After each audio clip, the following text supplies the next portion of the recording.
This case involved a crash between a city bus and our client in St. Paul. Our client was passing through an intersection after stopping at a four-way stop sign, and the bus driver, for some reason or another, just completely blew the stop sign and T-boned our client, destroying her vehicle.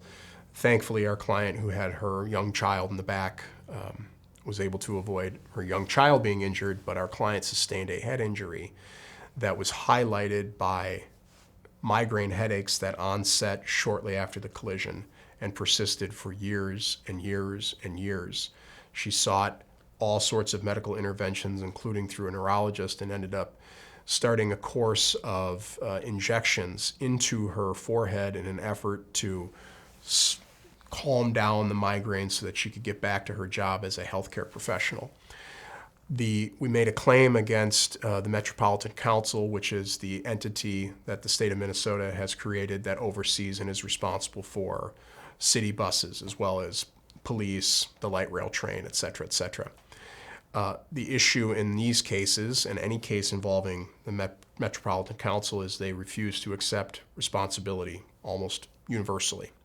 And so despite the fact that we had many witnesses, including our client, who testified about what occurred, the bus company refused to accept responsibility. And we were forced to take the deposition of the bus driver, who did admit responsibility, but yet the Metropolitan Council continued to refuse to accept responsibility. And we ended up having to take the case to trial. And notably, on the eve of trial, literally the day before trial, after 3 years of litigation, they finally produced the dash cam video from the bus, which clearly showed that the bus driver had not even touched her brakes before absolutely pounding into our client's vehicle.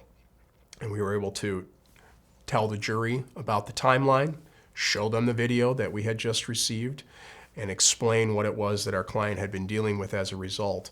And after a very short deliberation, the jury returned a verdict of approximately $250,000, which is almost the maximum amount that you're allowed to recover against the Metropolitan Council by statute for the type of injury our client sustained.